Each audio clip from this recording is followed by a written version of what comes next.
Shoulder pain. Ugh, it's so common, and it can be a total mystery, right?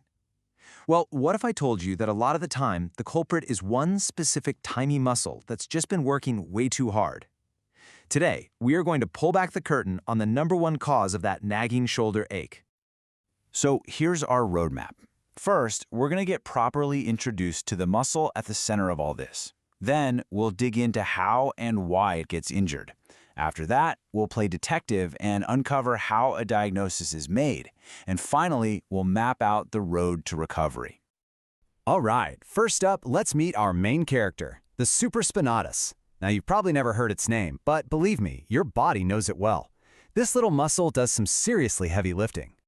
To really get why it's so important, let me ask you a question. You've heard of the rotator cuff, right? That team of muscles that keeps your shoulder stable. So, what do you think is the single most common injury to that whole group? Yep, you got it. It's a tear of the supraspinatus tendon. It is, by a long shot, the most frequent rotator cuff problem that clinicians see. It's really the prime suspect for that specific type of shoulder pain and weakness that so many people experience. So what does this thing actually do? Well, it has two massive jobs. First, it's kind of like the ignition switch for lifting your arm out to the side. It gets the whole movement started. And second, it acts like a suction cup, holding the ball of your arm bone tight in the shoulder socket. Without it, your shoulder is just wobbly. Okay, so we get it, it's a crucial muscle. But how does this super important tendon actually get torn? Well, it pretty much happens in one of two distinct ways. So tears really come in two main flavors. You've got the acute ones. Think of a rope that just suddenly snaps. This can happen from a bad fall or trying to lift something way too heavy. But honestly, what's way more common are the chronic tears. This is like that same rope slowly fraying, strand by strand, over years and years, until one day, it just gives. So how do you know if this is what's happening to you? What are the classic signs? Besides the obvious pain and weakness, there's one telltale clue that clinicians always look for. It's called the painful arc.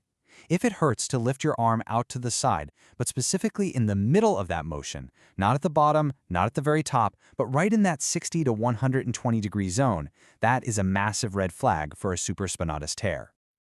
Now, figuring out if you have one of these tears isn't just a random guess. It's actually a pretty systematic process, kind of like a detective piecing together all the clues to crack a case. The whole diagnostic journey follows a really clear three-step path. It all starts with your story, the how and the when. What happened? Next up is the hands-on part, the physical exam, where a professional will test your range of motion and your strength. And finally, to get the definitive answer, you move to imaging, which lets us see exactly what's going on inside. During that physical exam, a clinician will use some very specific movements to isolate and really test the supraspinatus. You'll hear names like the empty can test or the drop arm test. These are all designed to gently put stress on that one particular muscle. And if doing those movements triggers that pain or weakness, well, that's a really strong clue you're on the right track. The physical tests give us some amazing clues, but they don't tell the whole story.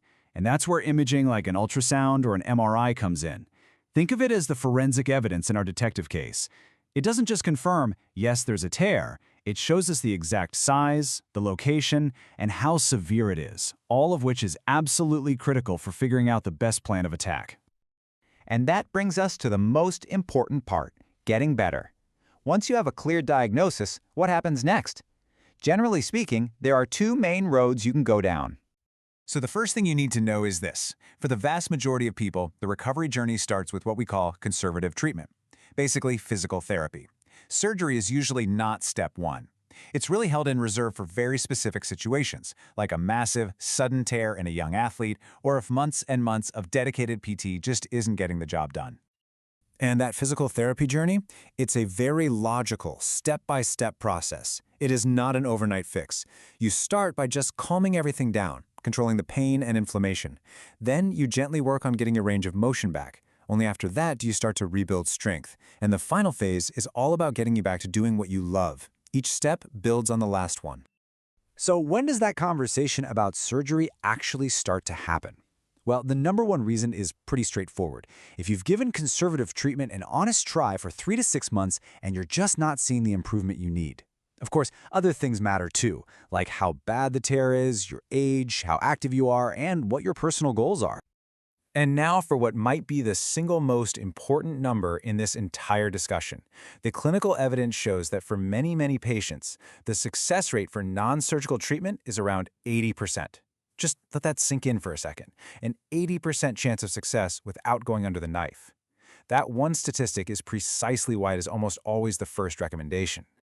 So here's the big takeaway. The evidence really forces us to reframe how we think about this. With such a high success rate for conservative care, the question shouldn't be, when do I need surgery? It should be, how can I get the absolute most out of my physical therapy? For most people, surgery isn't the starting line, it's the final option. A powerful one for sure, but a final one nonetheless.